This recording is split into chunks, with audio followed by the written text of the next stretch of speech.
ओम शांति। 13 दिसंबर 2025 के ईश्वरीय महावाक्य। पहले सुनते हैं मुरली के मुख्य पॉइंट्स। बाबा ने कहा, रोज अपने चार्ट में देखना है हमने कितने पाप और कितने पुण्य किए हैं। खबरदार रहना चाहिए। भले मनसा में बुरे संकल्प व स्वप्न आदि बहुत आएंगे, लेकिन डरना नहीं है। तुम याद करते करते जब आयरन एज से सिल्वर एज तक पहुंच जाएंगे तो सभी कर्मेंद्रियां वश हो जाएंगी, फिर कोई तूफान नहीं आएंगे। फिर बाबा ने कहा, मेरा बनकर ऐसा कोई काम नहीं करो जो घाटा पड़ जाए और बाप की ग्लानि हो। तुम्हें परहेज बहुत रखनी है। याद में रहेंगे, स्वदर्शन चक्रधारी बनेंगे तो कहाँ भी रहते तुम ऊंच पद पा लेंगे, लेकिन इसके लिए इंडिविजुअल मेहनत करनी है। लास्ट में बाबा ने कहा, तुम्हारा यह शरीर तो पुराना जड़जड़ीभूत है, इसमें ममत्व नहीं रखना, परंतु ऐसे भी नहीं कि शरीर की संभाल नहीं करनी। बस अंदर में समझना है यह पुरानी खाल है, अब इसे छोड़ना है। अब सुनते हैं महावाक्यों को विस्तार से। मीठे बच्चे, तुम्हारी यह ईश्वरीय मिशन है। तुम सबको ईश्वर का बनाकर उन्हें बेहद का वर्षा दिलाते हो। प्रश्न, कर्मेंद्रियों की चंचलता समाप्त कब होगी? उत्तर, जब तुम्हारी स्थिति सिल्वर एज तक पहुंचेगी, अर्थात जब आत्मा त्रेता की सतो स्टेज तक पहुंच जाएगी तो कर्मेंद्रियों की चंचलता बंद हो जाएगी। अभी तुम्हारी रिटर्न जर्नी है, इसलिए कर्मेंद्रियों को वश में रखना है। कोई भी छिपाकर ऐसा कर्म नहीं करना जो आत्मा पतित बन जाए। अविनाशी सर्जन तुम्हें जो परहेज बता रहे हैं उस पर चलते रहो। गीत, मुखड़ा देख ले प्राणी जरा दर्पण में।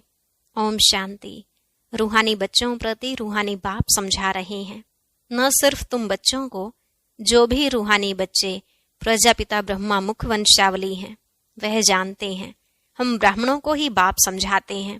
पहले तुम शूद्र थे, फिर आकर ब्राह्मण बने हो। बाप ने वर्णों का भी हिसाब समझाया है। दुनिया में वर्णों को भी समझते नहीं, सिर्फ गायन है। अभी तुम ब्राह्मण वर्ण के हो, फिर देवता वर्ण के बनेंगे। विचार करो, यह बात राइट है? जज योर सेल्फ। हमारी बात सुनो और भेंट करो। जो भी तुम जन्म जन्मांतर सुनते आए हो और जो ज्ञान सागर बाप समझाते हैं, उनकी भेंट करो। राइट क्या है? ब्राह्मण धर्म अथवा कुल बिल्कुल भूले हुए हैं। तुम्हारे पास विराट रूप का चित्र राइट बना हुआ है, इस पर समझाया जाता है। भक्ति मार्ग के चित्रों को आंखों से देखते भी हैं, परंतु समझते नहीं। कोई के ऑक्यूपेशन का पता नहीं है।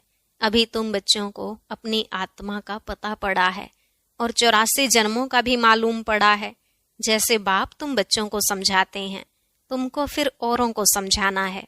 शिव बाबा तो सबके पास नहीं जाएंगे, जरूर बाप के मददगार चाहिए ना। इसलिए तुम्हारी है ईश्वरीय मिशन। तुम सबको ईश्वर का बनाते हो, समझाते हो। वह हम आत्माओं का बेहद का बाप है, उनसे बेहद का वर्षा मिलेगा। जैसे लौकिक बाप को याद किया जाता है, उनसे भी जास्ती पारलौकिक बाप को याद करना पड़े। लौकिक बाप तो अल्पकाल के लिए सुख देते हैं, बेहद का बाप बेहद का सुख देते हैं। यह अभी आत्माओं को ज्ञान मिलता है। अभी तुम जानते हो 3 बाप हैं, लौकिक, पारलौकिक और अलौकिक। बेहद का बाप अलौकिक बाप द्वारा तुमको समझा रहे हैं। इस बाप को कोई भी जानते नहीं। ब्रह्मा की बायोग्राफी का किसको पता नहीं है? उनका ऑक्यूपेशन भी जानना चाहिए ना। शिव की, श्री कृष्ण की महिमा गाते हैं, बाकी ब्रह्मा की महिमा कहाँ? निराकार बाप को जरूर मुख तो चाहिए ना, जिससे अमृत दे। बाप को कभी यथार्थ रीति याद नहीं करते। अभी तुम जानते हो, समझते हो। शिव बाबा का रथ यह है। रथ को भी श्रृंगार करते हैं ना, जैसे मोहम्मद के घोड़े को भी सजाते हैं। तुम बच्चे कितना अच्छी रीति मनुष्यों को समझाते हो। तुम सभी की बड़ाई करते हो, बोलते हो तुम यह देवता थे, फिर 84 जन्म भोग तमो प्रधान बने हो, अब फिर सतो प्रधान बनना है तो उसके लिए योग चाहिए। परंतु बड़ा मुश्किल कोई समझते हैं। समझ जाएं तो खुशी का पारा चढ़े। समझाने वाले का तो और ही पारा चढ़ जाए। बेहद के बाप का परिचय देना कोई कम बात है क्या?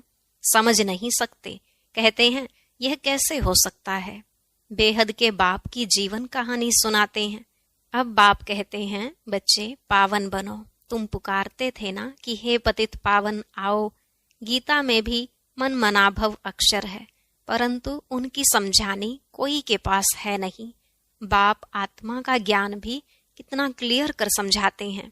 भल कहते हैं आत्मा बिंदी है, भ्रिकुटी के बीच स्टार है, परंतु यथार्थ रीति किसकी बुद्धि में नहीं है, वह भी जानना पड़े।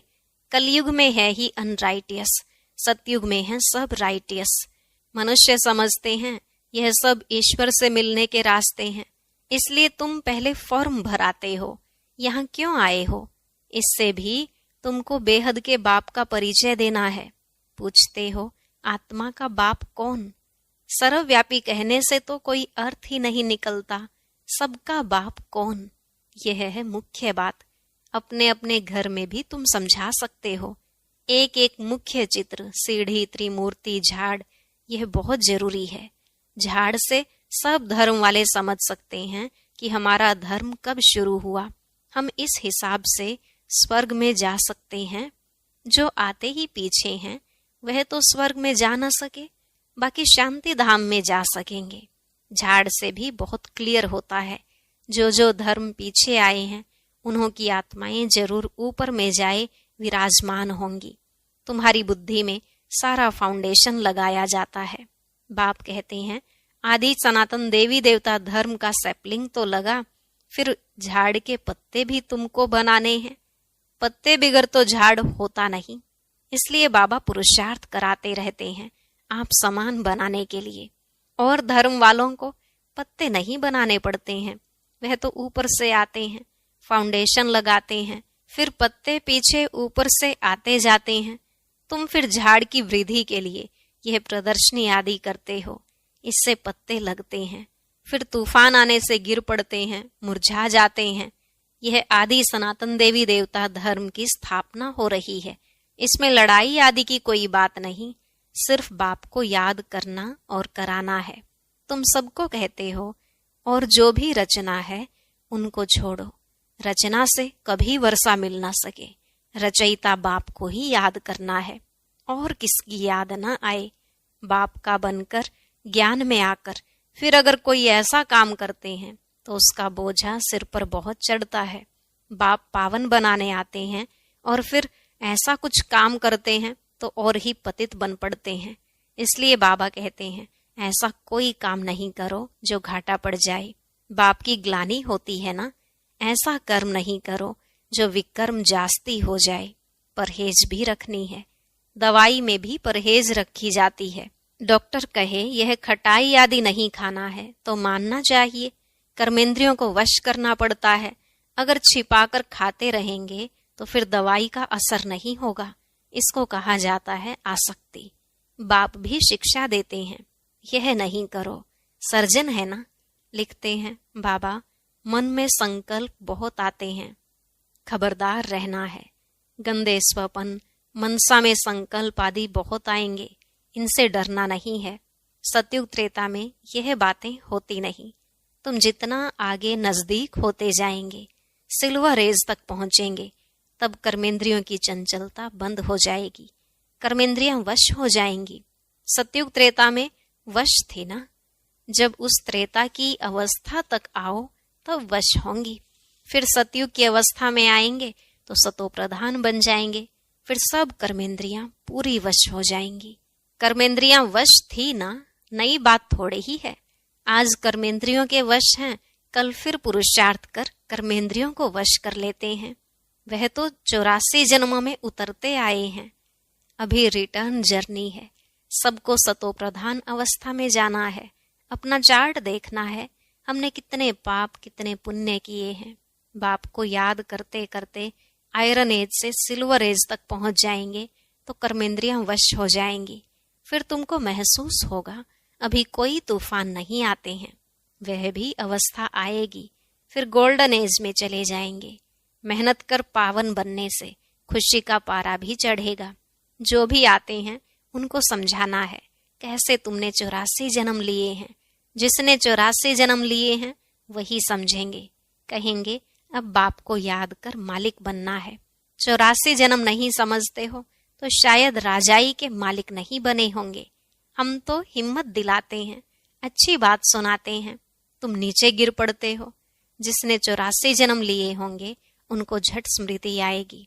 बाप कहते हैं तुम शांति धाम में पवित्र तो थे ना, अब फिर तुमको शांति धाम सुख धाम में जाने का रास्ता बताते हैं और कोई भी रास्ता बता न सके। शांति धाम में भी पावन आत्माएं ही जा सकेंगी। जितना खाद निकलती जाएगी उतना ऊंच पद मिलेगा। जो जितना पुरुषार्थ करे, हर एक के पुरुषार्थ को तो तुम देख रहे हो। बाबा भी बहुत अच्छी मदद करता है। यह तो जैसे पुराना बच्चा है, हर एक की नब्ज को समझते हो ना। सयाने जो होंगे वह झट समझ जाएंगे बेहद का बाप है, उनसे जरूर स्वर्ग का वर्षा मिलना चाहिए। मिला था, अब नहीं है, फिर मिल रहा है। एम ऑब्जेक्ट सामने खड़ा है। बाप ने जब स्वर्ग की स्थापना की थी तुम स्वर्ग के मालिक थे, फिर 84 जन्म ले नीचे उतरते आए हो। अभी है यह तुम्हारा अंतिम जन्म। हिस्ट्री रिपीट तो जरूर करेगी ना। तुम सारा 84 का हिसाब बताते हो। जितना समझेंगे उतना पत्ते बनते जाएंगे। तुम भी बहुतों को आप समान बनाते हो ना। तुम कहेंगे हम आए हैं सारे विश्व को माया की जंजीरों से छुड़ाने। बाप कहते हैं मैं सबको रावण से छुड़ाने आता हूँ। तुम बच्चे भी समझते हो बाप ज्ञान का सागर है। तुम भी ज्ञान प्राप्त कर मास्टर ज्ञान सागर बनते हो ना। ज्ञान अलग है, भक्ति अलग है। तुम जानते हो भारत का प्राचीन राजयोग बाप ही सिखलाते हैं, कोई मनुष्य सिखला नहीं सकते। परंतु यह बात सबको कैसे बताएं। यहाँ तो असुरों के विघ्न भी बहुत पड़ते हैं। आगे तो समझते थे शायद कोई किचड़ा डालते हैं, अभी समझते हो यह विघ्न कैसे डालते हैं। नथिंग न्यू, कल्प पहले भी यह हुआ था। तुम्हारी बुद्धि में सारा चक्र फिरता रहता है। बाबा हमको सृष्टि के आदि मध्य अंत का राज समझा रहे हैं। बाबा हमको लाइट हाउस का भी टाइटल देते हैं। एक आंख में मुक्ति धाम, दूसरी आंख में जीवन मुक्ति धाम। तुमको शांति धाम में जाकर फिर सुख धाम में आना है। यह है ही दुख धाम। बाप कहते हैं इन आंखों से जो कुछ तुम देखते हो उनको भूलो, अपने शांति धाम को याद करो। आत्मा को अपने बाप को याद करना है। इसको ही अव्यभिचारी योग कहा जाता है।